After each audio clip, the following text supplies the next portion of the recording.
webinar this morning on clinical trials in cannabinoids and psychedelics.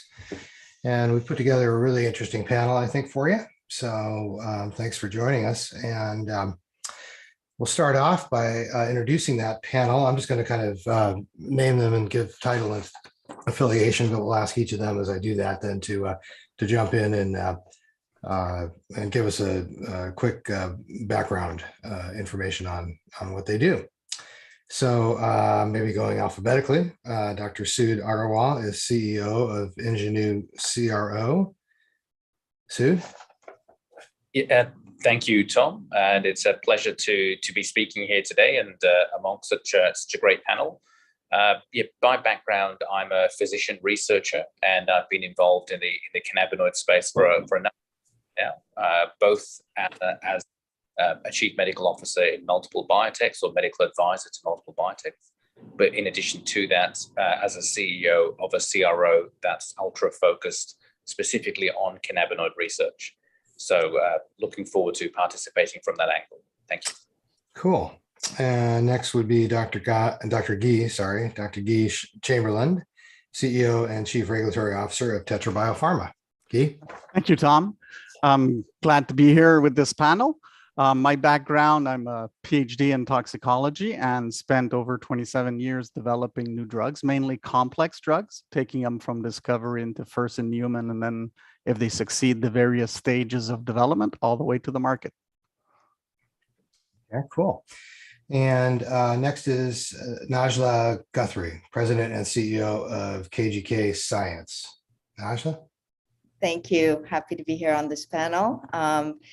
My background is I founded the company KGK Science over 25 years ago. We do clinical trials, regulatory work we started out in the nutrition industry when no one was doing a lot of research to substantiate claims in the nutrition industry, moved into the cannabinoid space in about 2015, and now into the psychedelic space to offer similar services and substantiation. All right, great. And then finally, Grace Pan, who's a partner at Zuber Lawler Law Firm. Grace? Thank you, Tom. It's an honor to speak with such esteemed colleagues.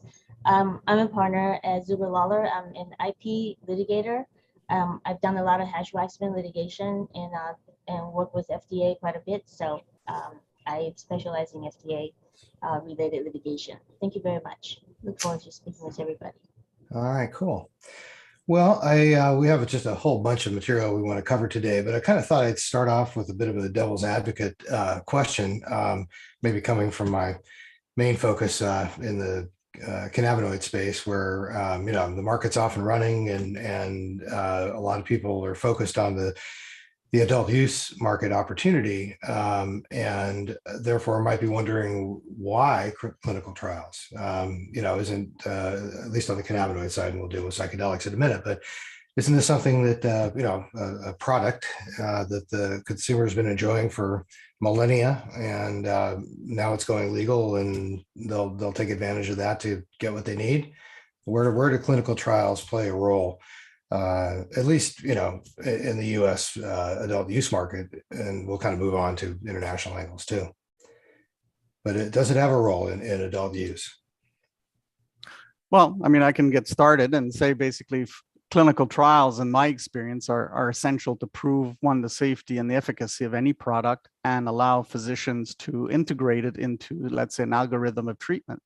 A physician, by profession and ethically, cannot do any harm to a patient, and harm involves also giving something that may potentially not be efficacious. And there are multiple claims, so trials allow you to actually prove, substantiate, in a sense, what you're going to try and promote to help a patient. In the end, you want to do the best thing for patients and be sure the drug is effective and safe. Okay. And that's obviously to get something approved for medical deployment in traditional medical channels, right? But I guess but I was really talking more about in adult use. Is it going to have an impact to see science march forward and start proving some of the stuff that people have been just using cannabis for because they heard it works? I think from our perspective at KGK, having come from nutrition, where a lot of these, product and product formulations, over 25 years ago came to the shelf without any real science and a lot of outrageous claims. You fast forward to today, and it's a $60 billion industry for dietary supplements in the U.S. alone. And now today, I'm proud to say that a lot of the products on the shelf, we've had a hand in substantiating a lot of the claims so that the consumer can have confidence. The cannabis industry is in its infancy still, I think, with regard to that. And I can tell you from what we've seen at KGK, when we first entered the space, back in 2015 or so, there was a lot more interest in science because it was mainly medical. As it became more recreational, we've seen a lot less investment in science, and I think that's short-sighted.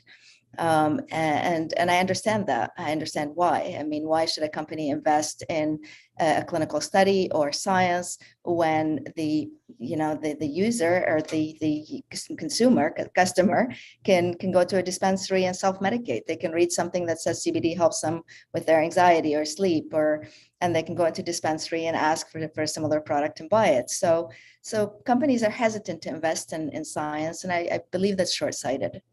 Yeah, I'd add to that if you allow. I mean, I think over the years, like here in Canada, we've had the cannabis legalized, and certainly not even 5% of our physicians really embarked on recommending it to their patients. However, patients did go out and start to use it in combination with other treatments. And I'd say physicians today have an appetite for cannabinoids, but they cannot and they will not prescribe it because they don't know of the quality. They don't know if it works. And, it's anecdotal to them until it's proven. And getting a drug approval, for example, will bring reimbursement, at least here in Canada, under our, provincial healthcare plans. But also, it brings you, the evidence that the physician needs to legally and ethically prescribe it, not do harm. Okay, so interesting. It's kind of like even for a medical for the adult use market, it needs to come out of the marketing budget, given the nutraceutical model you talk about, a $60 billion business that has basically used science and trials to prove its case to the consumer and thrive. But again, then you bring up the critical point about overseas. These products are simply not going to be made available most places in the world. With the Germans about to become the first, major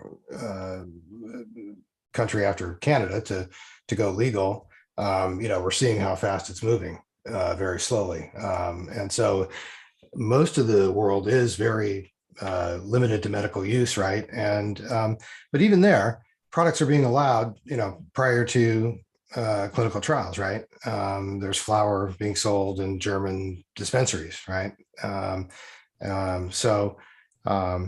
But your point, Guy, was really that you've got to get the doctors. One of the disappointments about how fast Germany has grown has been just that the doctors are not behind it yet. Correct. Same in Canada. Yeah, interesting. So it's almost it's both marketing to doctors and marketing to consumers is one of the aspects of why clinical trials. Okay, interesting. And then, sorry, I think eventually yeah, sure. It's the consumer that's going to drive this as well, because as they continue to self-medicate, they're going to choose products that have science behind them, which is, pretty much what's happened on the nutrition side. So the consumer is very educated, very well informed. They research, what products they want to take for their overall wellness and health, and they choose those that have scientific substantiation behind them. Okay. Yeah, and so obviously a very different situation on the psychedelic side. Adult use legalization is on nobody's radar at this point.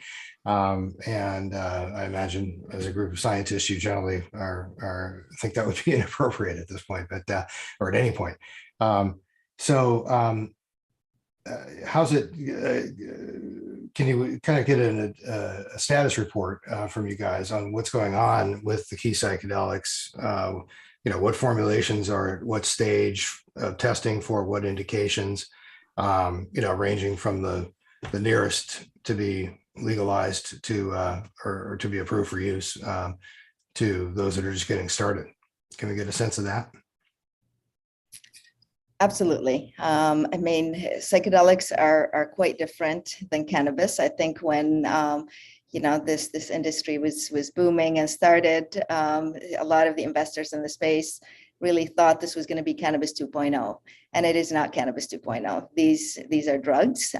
These have to go through the drug process. They need to have preclinical as well as clinical evidence behind them. And there's a lot of clinicals going on. So, as most of you are aware, there's the MAPS trial with MDMA for PTSD. That's the furthest along.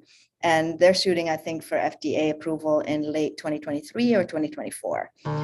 Compass Pathways, their psilocybin formulation, I think, will be a year or two behind, and it's for major depression. And then there's most of the other compounds that are being studied are in early phase 2 studies still. LSD is the furthest along amongst those, but it's still in phase 2. And many companies are moving ahead with, other new formulations and new molecules that are still in the early stages, that we're seeing at KGK. Okay. And what do you see, Najla, as a potential for beyond kind of the big picture, $1 trillion opportunity in mental health care? And so far, a lot of the focus has been on heroic doses of and life-changing events for people suffering from depression. But there's a lot else going on as well. Can you dig into that a little bit for us?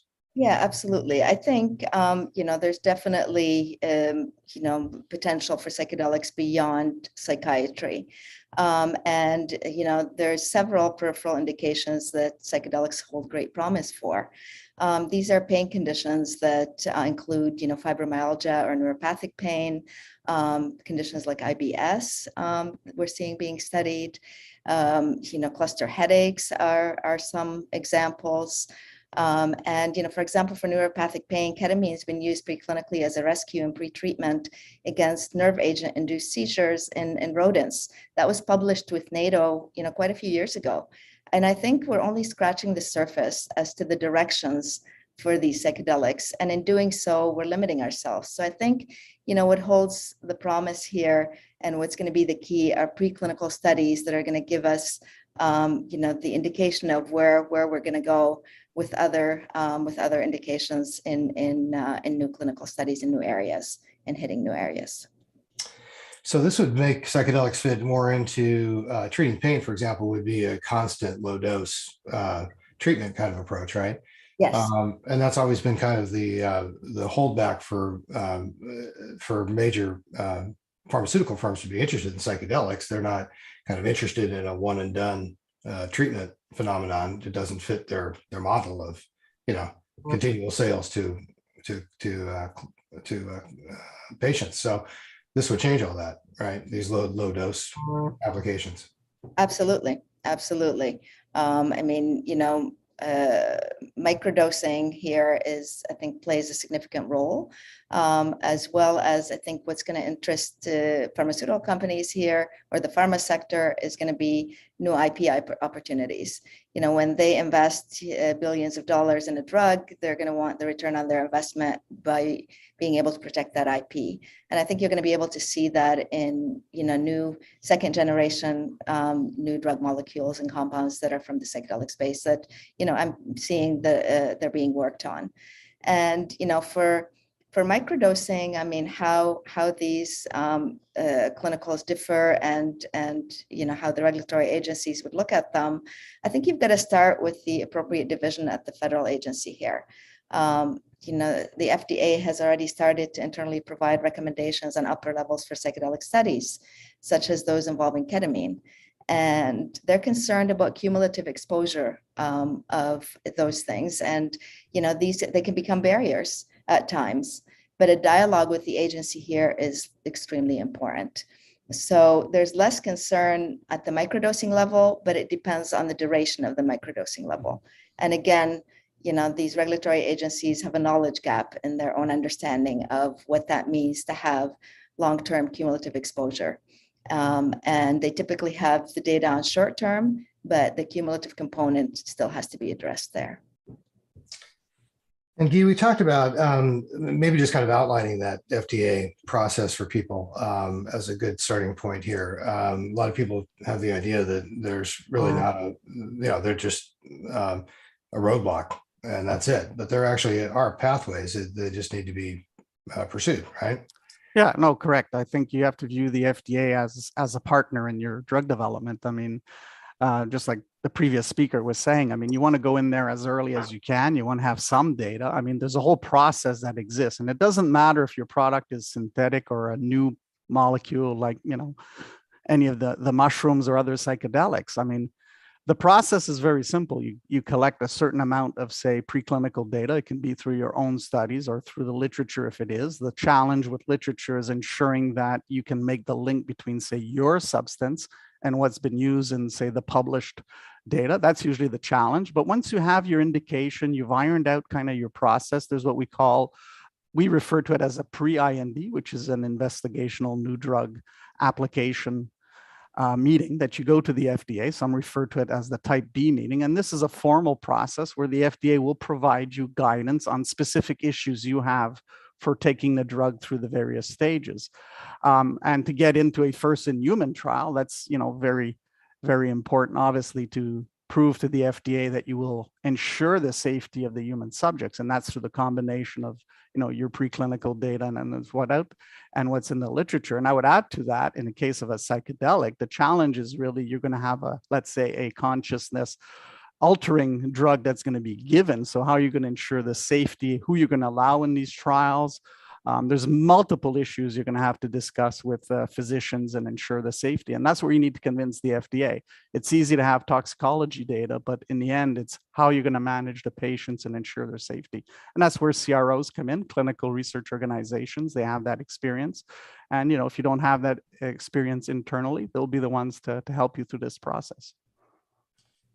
And it's interesting to hear that the FDA is really kind of apparently more favorable than a lot of international bodies here. Do you think their approach is or willingness to at least study this is spreading, or? I disagree. I'd say most regulatory agencies will be very proactive to help you as long as you're transparent, open with them, and you're showing really exactly your plan. And if you have issues, you don't hide them, you bring them up and they'll help you. They may not have the answers, but they'll certainly provide you with some guidance around them. And then there's multiple consultants out there that can help you.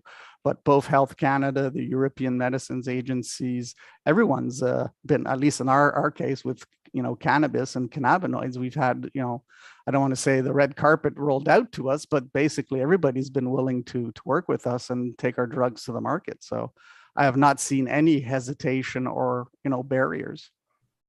Interesting. There's a kind of a myth that was exploded for me early on in a speech from Paul Armentano from Normal when I first got into cannabis, that there's no science around cannabis. That's the problem, right? But there is been a ton of it. Is that what you're referring to by way of stuff you can point to get the regulators listening? Because there's been studies that have pretty much shown non-harm, at least. No, I think in the case of the FDA, we've been talking with them since 2016, and from the start they were very open. And in my 27 years experience with FDA on very complex substances, the door's never been shut. Certainly they've never had all the answers, but they'll work with you to get those answers, and then they'll adapt their requirements based on that. I'd say where we've seen the challenges with cannabinoids is we've had, even from investors, government funding bodies that say, well, we've never heard of any cannabinoid receptor involved in, say, a medical treatment or that. And that's actually self-imposed, how could I say, ignorance, because if you did a rapid literature search, you'd find numerous well-designed trials that have been published in the cannabinoids. Even in the psychedelics, if you take the time, there is a lot of data that really points how they can be used. Absolutely. And it's the totality of evidence too that you look at. I mean, there's, controlled studies that are out there that are ongoing. There's anecdotal use. There's, all kinds of data out there that when we're, putting a protocol together, at our company, we look at the whole literature and at the whole totality of evidence that's out there to support, the direction of what we're trying to recommend.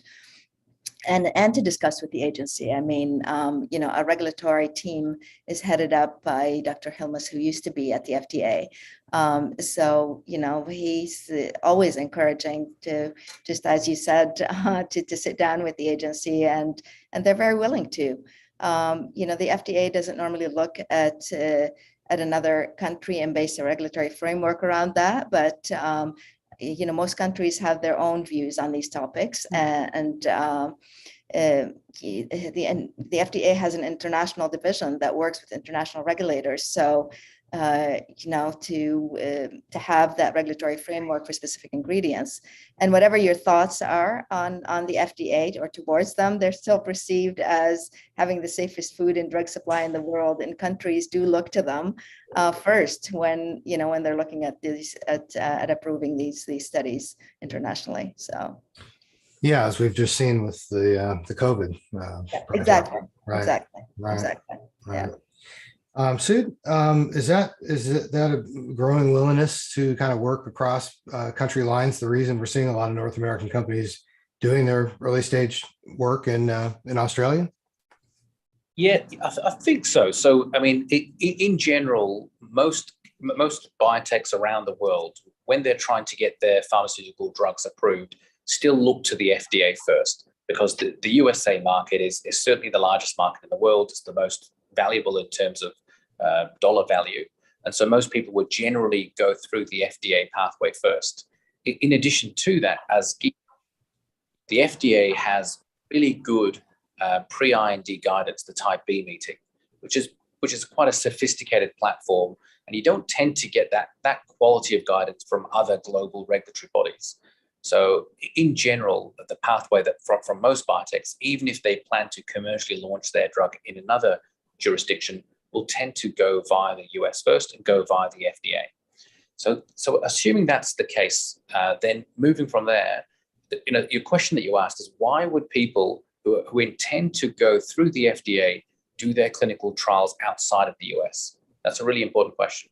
So I guess at the face value, the primary reason is cost. So the US has a very high quality clinical trials environment. There's lots of excellent principal investigators in the US, lots of very good CROs. But the cost to do those clinical trials is substantially higher than doing them in other geographies around the world. In addition to that, the only way you can do an in-human clinical study in the US, or a phase 1, 2, 3 study in the US, is with an open IND. So there are a few geographies around the world where you can do clinical research in humans, which can still count towards your IND submissions or your phase 1, 2, 3 studies, which are FDA compliant, so 21 CFR compliant, and still able to be done outside of the US. So you can do them without opening an IND and do them for a fraction of the cost. Many of those countries exist around the world. Perhaps what makes Australia unique is that as a country, the government pays a substantial proportion of your clinical trial costs. It's 43.5% of the total cost. And it's not a tax rebate. It's not a credit towards future tax you'll pay. It's actually effectively a cash discount to whatever the cost of your trial will be. So attractive tax environment or rebate, attractive costs, it's probably 40 to 50% cheaper to do trials even before the rebate in Australia than it would be the US. And the ability to fast track your trials and go straight into first in man studies or clinical studies without having to open an IND, that's what makes Australia attractive. Okay, interesting. So the market there, of course, is strictly medical, right? At this point. But that's not the main appeal for doing trials there. It's really the exportability of the results and the cost of doing them. Gotcha. Yeah, cost, exportability, and the speed of getting them done.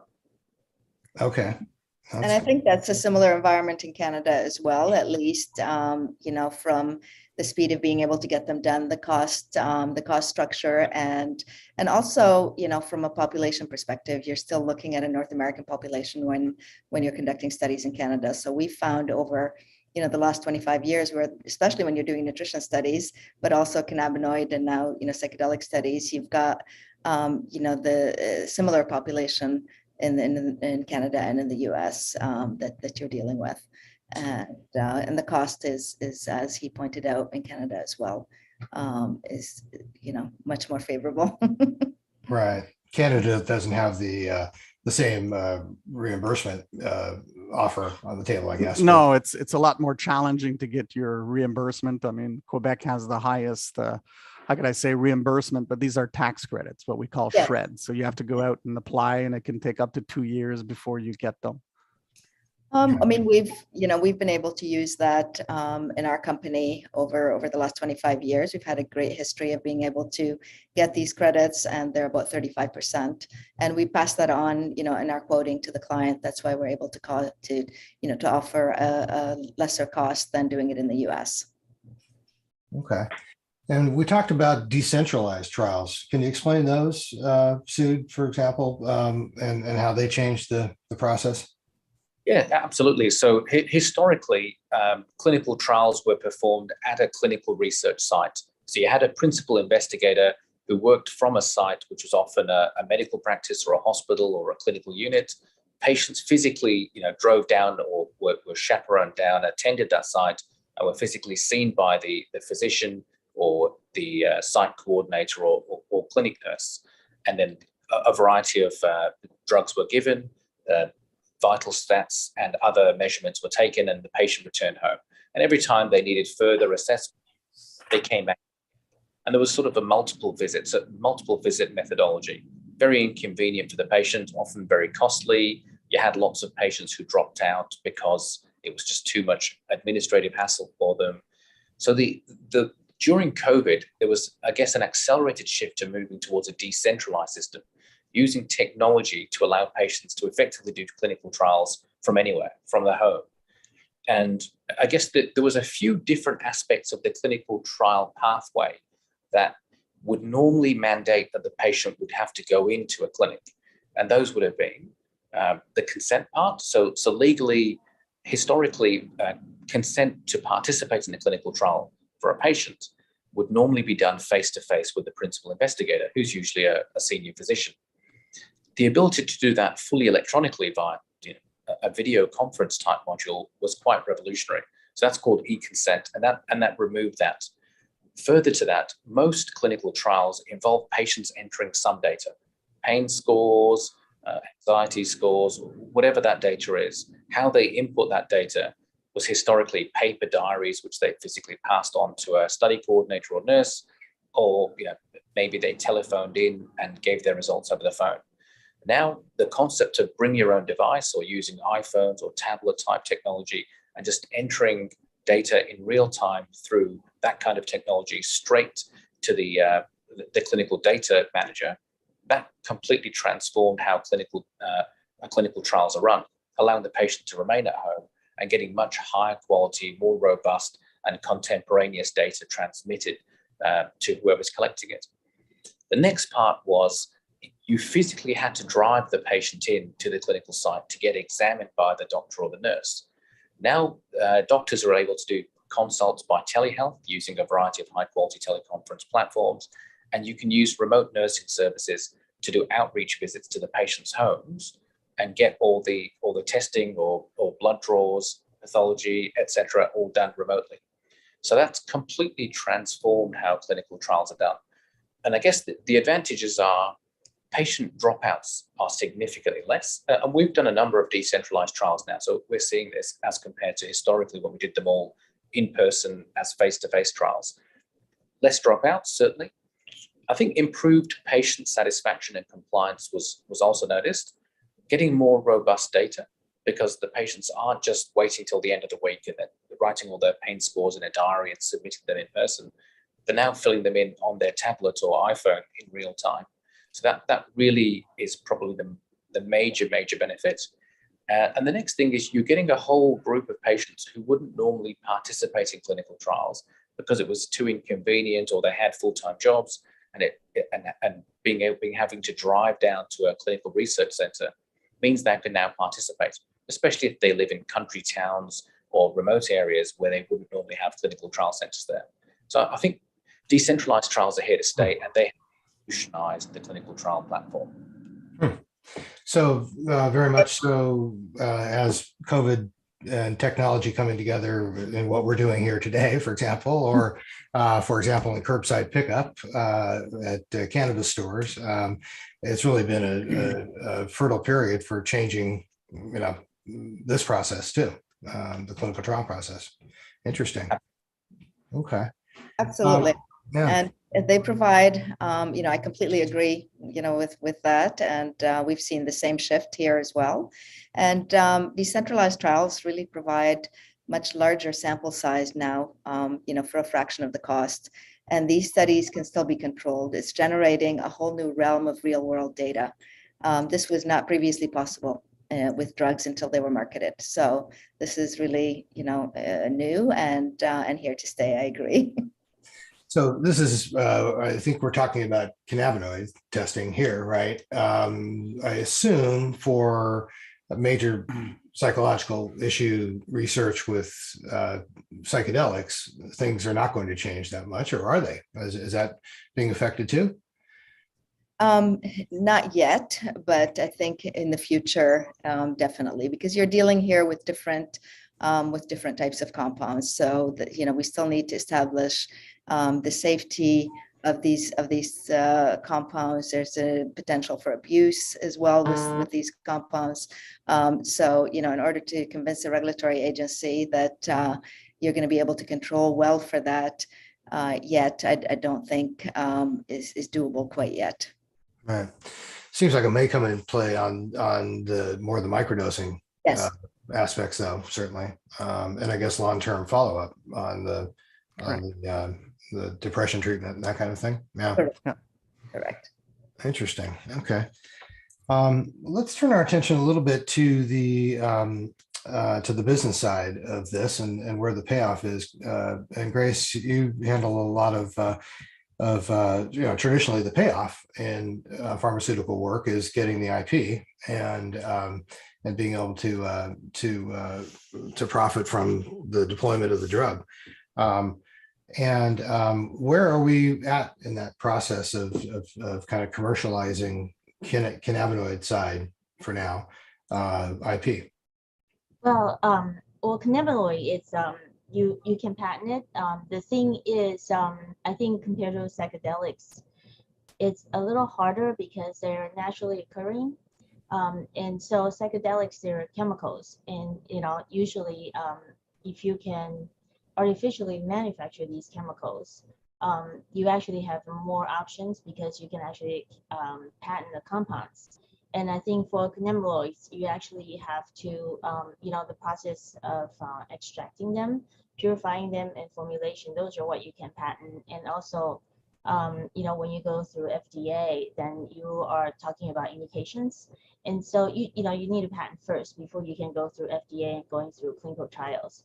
And so you could claim what indication you want to have, but as you go through clinical trial, the indication you claimed in your patent may not be what you end up having in your indication. The best example is Viagra. Everybody knows about that. Is the best, whatever, but it's not a very good heart drug, right? So that indication was not ended up not being protected. So and you cannot, once that is disclosed in the US now, is first to file. You cannot go back and say, well, let me change this. So I think psychedelics is actually there's already a lot of patent disputes, and interesting enough, there were some issues about that. The poison fruit doctrine, they said, cannabinoid and psychedelics, because federal government, as we all know, in many states have already legalized it, but federal government did not accept that. But patent is the federal government, the federal courts has exclusive jurisdiction. So if you have patent dispute, you do go to federal courts. So you would think district courts would not accept that. Recently, there's a case in Denver, in Colorado, actually, And the judge actually accepted the case and ruled on it. So he did not care about, whether, marijuana, CBD is legal or not. He actually ruled on it. So, that sets the precedent that, he doesn't care. He was looking at the patent. It's basically the patent is to exclude other people from using. So, which is, I think, sets a pretty good precedent. Interesting. That is strange that a judge would sort of join the federalism movement and just treat a dispute, the way you would if it was federally legal. Yeah. So will there be IP protection available in the cannabinoid space? For example, there's a lot of talk about there being strain-specific effects. And a lot of strains, of course, are geographically based in their roots. Is that something that can be, patented and protected, or is that a pipe dream? Excuse the pun. Well, sure. That's what we talked about. Section 101. If there's anything naturally occurring, you just dug it out of some dirt, and even if you found it in some odd places, if it's anything naturally occurring, you cannot patent it.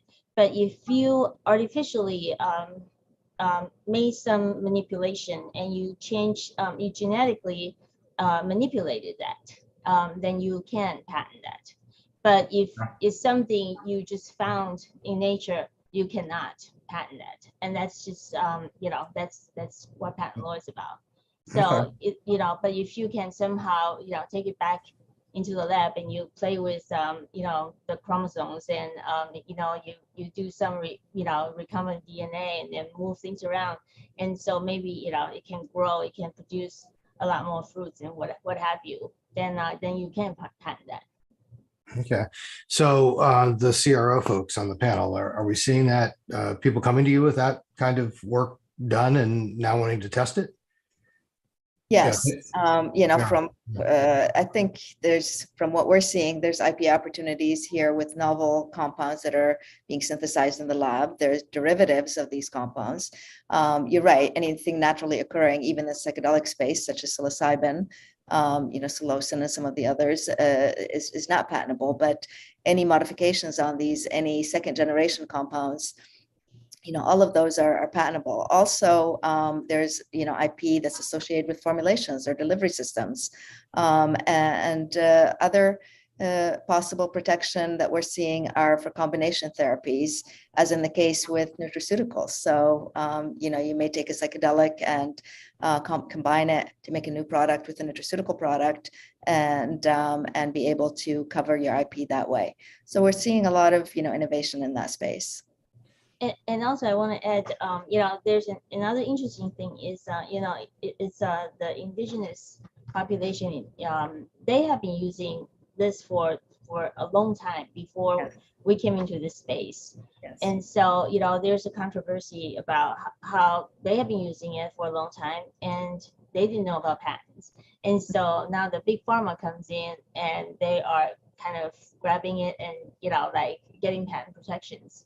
And they kind of, the big pharma has a lot of money and they can do this picket fence patent protection. So they basically fence in a huge territory. So now, never mind that they basically are gonna exclude a lot of people, but also the indigenous people may not be able to use something that they have, it's something they've passed down from generation to generation. So that is going to be a problem because that is going to stifle innovation, but also it doesn't seem fair. That's one of the things when I was doing some research that there were a lot of articles that talked about, how we're going to handle that. Because, anytime if you got, some, patent, I mean, that's always been, issues, with, some, Yeah. Yeah, in fact, on this issue of naturally occurring versus non, what the debate that kind of broke out at the, May 2019 hearing after GW's Epidiolex was approved, and the kind of the push to essentially claim, were they claiming IP or patent protection for CBD itself? Did I understand that debate correctly? Or No, it's yeah. in the case of the GW's patent, my understanding is it's CBD with traces of minor cannabinoids. So it's actually a composition patent. And Okay. they may have arguments on that there was no prior art on very specific epilepsy type diseases, mainly orphan. And if you look at their business development model, it's all been basically aimed towards that, the orphan drug market that's basically had no prior art. Right. Okay. Well, yeah, and sorry to interrupt. There are actually very little prior art because, there's just hasn't been a lot of patents around. So there's another concern, like 10 years from now, a lot of patents will be invalidated because once we have enough patents in the field, people are going to start invalidating these because we don't really have a lot of qualified examiners in this art unit examining these patents because we don't really have a wealth of prior art. We don't have a lot. Right now we have a lot of trained PhD, in the Hatch-Waxman litigation space. The small molecules biosimilar area. We got lots of PhDs sitting there examining these. They can probably examine these patents with their eyes closed, or like cooking or whatever. But right now in this space, psychedelics and CBDs, we don't have any prior art, hardly any. So that's another concern right now is how valuable are these patents and how strong are these patents? Every single patent is presumed valid until somebody challenged them. Right.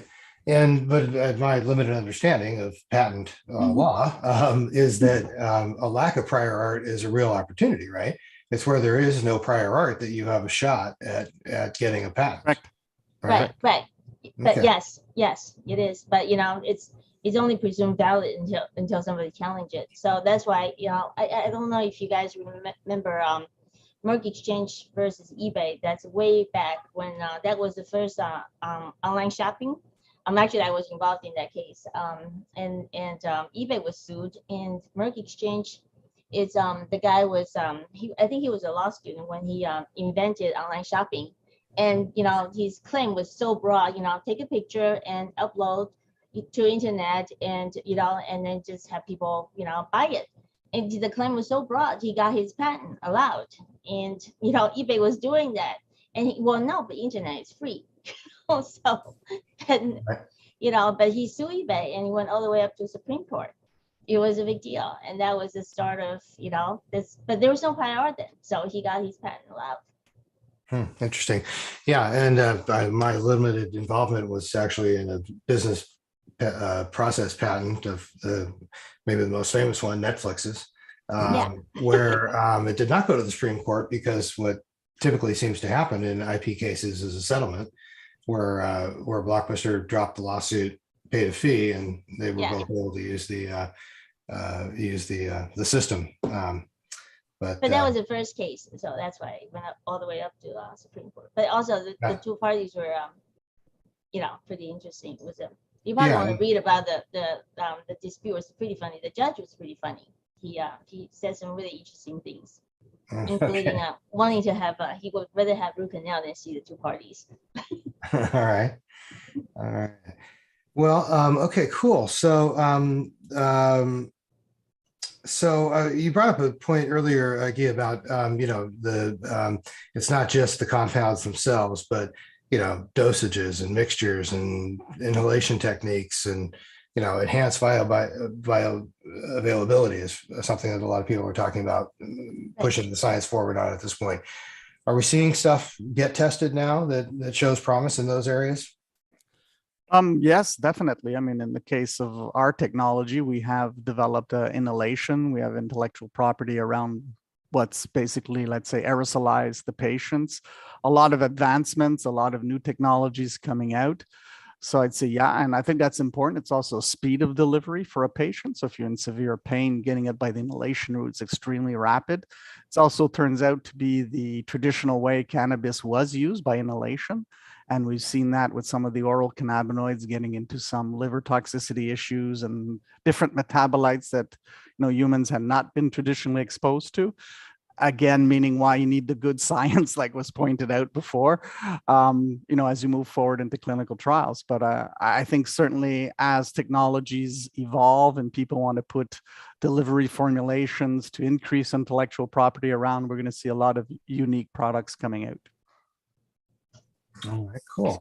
All right, I do want to leave some time for questions from the audience. So go ahead and post those to the chat if you've got them. And I've seen a couple come in, but take a minute to think about whether you want to take advantage of this group being together today to put some questions to them. But I wanted to talk about another business issue, which is that the pharmaceutical industry's traditional approach versus what's going on already with medical cannabis. Has it been the case that that there has been kind of competition between pharmaceutical and non-pharmaceutical versions of essentially the same compound? If so, what do we learn from those for how it's likely to go as we see more and more pharmaceutical efforts yield products? Actually, I'll throw it out as a question to one of the other panel members, the red yeast rice in the nutritional field. I believe there was a lawsuit from one of the pharmas over the statin patents. Yes, I remember that back about 20 years ago. And the pharma company won that, and because the natural lovastatin that in red yeast rice was in there. So yeah, there is definitely prior art with that. When if it's naturally occurring. And another case is in the omega-3 category. There's all kinds of omega-3 products on the market, and pharma was able to do a lot of research behind one product, and they're selling it for 10 times the amount, and we're able to have a huge market around it. So I think it depends on the compound. Traditionally, I would say, or on average, I would say, you don't have pharma very interested in natural compounds because they don't have the same type of protection, or they won't enjoy the same type of IP protection that they enjoy around synthesized compounds. And that's why I think in this sector, in the psychedelic sector, they're not going to enter the sector until you see second and third generation compounds that biotechs are developing, that there's solid IP around, that they can come in and do something about. So yes, with the with the red yeast rice, they did win that battle, but that wasn't really that significant, I would say. Interesting, but there ended up being both pharmaceutical and non-pharmaceutical products that coexisted, and people. It was a natural form. It was a natural form of lovastatin, is what's in red yeast rice. Okay, so and of course there's the general availability of pharmaceutical dosages versus over-the-counter dosages. So there's there's always that delineation as well. Okay, interesting. Well, I'll tell you what, before we, I do have a couple more questions, but I see that we do have a couple from the audience here. Let me throw those out there. Let's see. We talked about the issue of whether Canada has the same deal available. And we talked about the upside of the pandemic affecting the process of drug approval, a drug study, really, but it's got to be negatively impacting drug approval process rates, does it not? That's one question we had. Yeah, absolutely. I think all companies are feeling it. And I think, like Sud explained previously, it's pushed towards decentralized approval procedures, basically, because of that. I mean, that's where the impact is. I think we're, as a society, we adapt. And obviously now with these decentralized systems being used by CROs, companies will be able to certainly continue to move forward like before. Okay. Here's a very specific question to Guy and Sud. Are Reborn 1 and Plenitude trials continuing as an extension in Australia? And will they be limited to the site they're currently in? Well, that's obviously we're a public company, so I'll just have to answer what's in the public domain. So yes, as we've announced, the goal of bringing them to Australia was to accelerate patient enrollment and through a decentralized procedure. Okay. Specific question to us, or answer to a specific question. Thank you. Here's a more broad one, though. How well are clinical trial approvals in Australia translating into FDA and EU approvals? Do we have, success stories done to point to, or a sense of how that's going to go?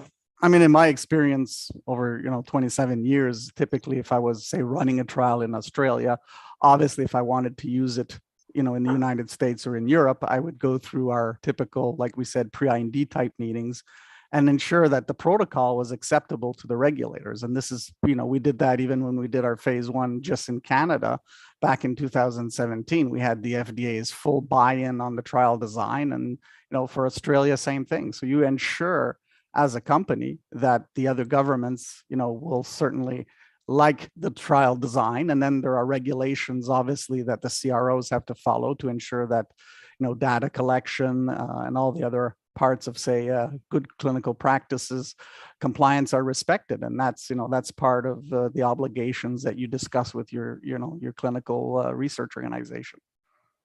Yeah, absolutely. I second that. And the FDA actually has put out guidance on foreign sites which want to submit data to the FDA. So how do non-US sites submit data to them? And there's a section of the legislation which is called 21 CFR 312.120. And that describes a set of processes that foreign CROs and foreign sites must follow to be able to be fully FDA compliant. So as long as you follow those rules, the data is universally accepted. And in fact, today, most of the big pharma companies that we all know do most of their early stage clinical work in Australia for that exact reason. It is cheaper, it's faster, very high quality sites and research venues in Australia, very high quality network of principal investigators, and it's FDA compliant too. So it's a well trodden path. It's nothing new. So the key being basically the research ahead of time to know that you're on the right path, right? That the FDA is going to approve this when you're done, right? Yeah, I'd say it's more the like the primary endpoint, for example. Just let's say Australia accepts the primary endpoint, but the FDA may not. So those are issues that you have to be sure that the regulators, will accept, because, if your trial is successful, it means that your primary endpoint was successful, not your secondary. So that's part of your regulatory work that, again, you expect either your internal teams or your consultants to work with you and work through the regulators. Exactly. And that's part of your regulatory strategy. That's where you should start, at the beginning, is you start with what are you trying to prove? What's your endpoint? What are you looking to accomplish? And you meet with the regulators, what markets are you going after? And then, once you understand that and you meet with the regulators, then you can roll out your clinical plan. And, you're right. It may not be, it's most likely not in the US at first. The proof of concept is going to be done elsewhere. And you work with a CRO that can ensure compliance with those regulatory agencies. And starting with the FDA, because the EU will typically be okay with it, or does the opposite also happen? If the EU is, pre-approved an endpoint, will the FDA, or do you need them both to sign off ahead of time? Well, if you're going to go to a phase 3 that will be acceptable, say for drug approval in both Europe and the States, you'll have to be sure both the EMA and the United States agree with your, trial design in total, inclusion, exclusion criteria, your primary endpoints, and even the sample sizes. And those are things you do. I mean, as a company, that's what we do. We've talked to the European agency, we've talked to the FDA, and then we launch our trials. We won't invest on a trial if we're not sure that it will allow us to, seek drug registration basically globally. Okay. All right. Another specific question about Canada. Your thoughts or expectations on the pending cannabis health product regulations proposed by Health Canada. What do you expect as to label claims and trial processes to look like? Well, I think for me, I'm a strong believer. I worked a lot on the natural product sides, way before in clinical trials and, getting them through the government. the challenge right now, I'd say on the cannabis space, and we saw it in Europe recently with the nutraceuticals, is the safety issue over CBD for coming into nutraceuticals. We still don't have enough data out there to define what's let's say, a safe level for long-term exposure. When you have something that's in what we call the self-care market or the food market, you have to be able to ensure that a person can take it and never get into, let's say, any toxicity issues. And that's the type of data we're lacking. In a sense, the recreational market business is moving faster than the science. And that's an issue for regulators. So making claims, it's easy for a regulator, just, go out and do the trials and prove it, substantiate it. So that's easy for them to dish out, but to allow it, to be how can I say, treated easily like an OTC product here in Canada, I don't see that for years until the data's out there. Agreed. I don't see that for years either, until the data is out there. Absolutely agree. You're saying specifically the authorization to include CBD in ingestible products? Yes. Okay, not for years at this point. Okay. So does that, the early on in COVID, COVID was being blamed for the FDA taking its eye off this issue, and that was seemed like a couple of years delay. But you're saying that we need years of testing before the FDA is going to be sanguine about approving. To establish a safe level for, yes, for any food ingredient, you're going to need 3-year studies type of things, build in safety factors.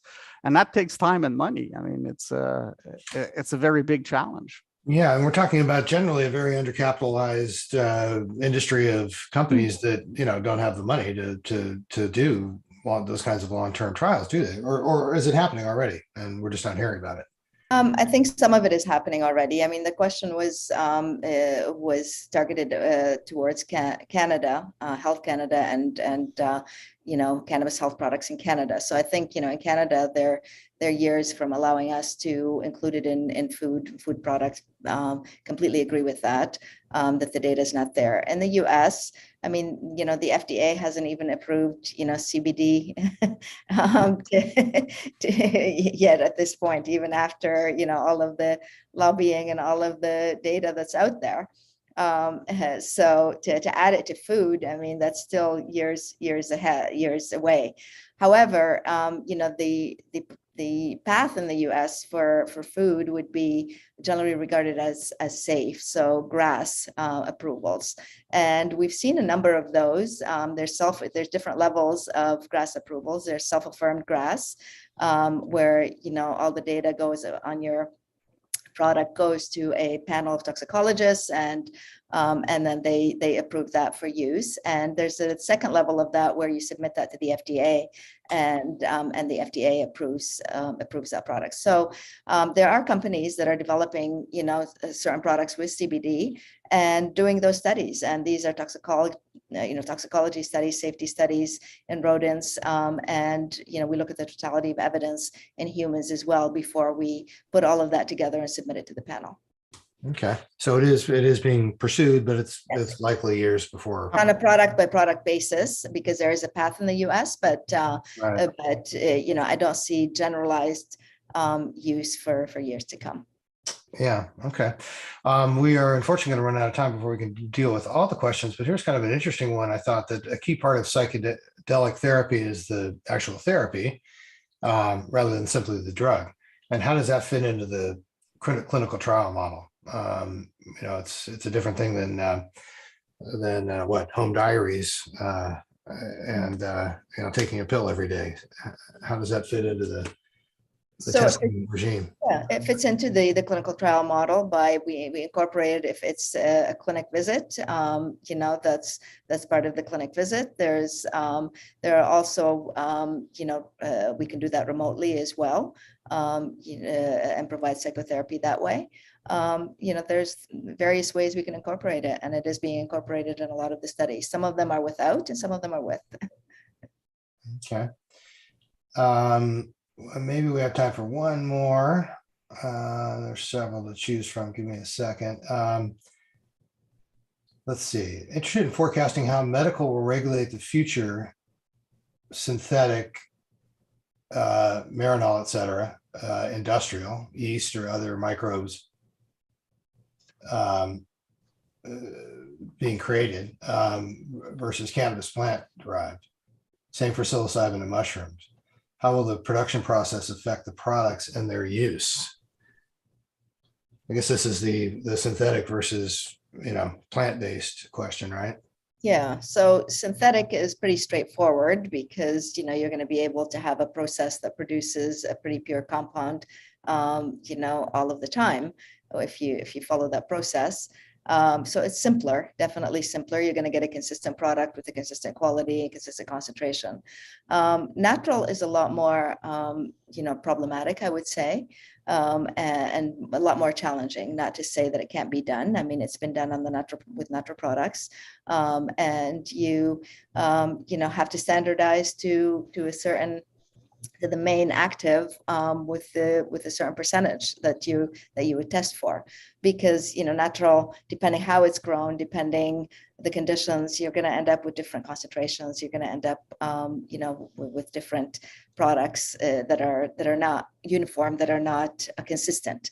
So consistency will definitely be a problem there.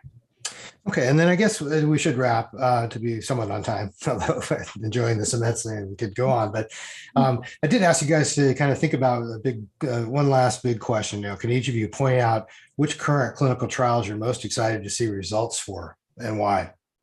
And, keep it relatively short, but Sure. what are you watching closely? For me, the University of Toronto's psilocybin microdose study for persistent depression disorder, I think will be very interesting because there's limited data on microdosing and there's conflicting data on microdosing. And there's been some negative findings for psychiatric disorders in particular. So that for me, it would be pretty interesting. Others? I'll be biased and I'll say my Reborn trial because it's the first time an inhaled cannabinoid's been head-to-head against opioids. Interesting, yeah. And I think, clearly inhalation is, for pain is going to be critical. Sitting around waiting for the pain to be relieved is a challenge. Others that have a favorite they're watching? I think I'll back Guy's trial as well. Again, a little bit of bias there, but our pro is performing that Reborn study, and I've got to say, speaking as an anesthesiologist here, the inhalational route has been extremely underutilized from a medicinal perspective for treating a whole variety of ailments because you get the very fast onset, very predictable pharmacokinetics, and I think we're all hopeful that Guy's investigational product does show significant benefit as compared to oral opioids. I see that as being a game changer in the whole prescription pharmaceutical world for analgesics. So very excited about that. Okay, and Grace, you got something your eye on the IP front? Yeah, I like MDMA because it's so close to approval, so it's exciting. Yeah, there you go. There you go. That will launch a new era. That's for sure. Yeah. Interesting. Well, this has been fabulous, people. I really appreciate you joining us for this discussion, and we'll certainly keep in touch.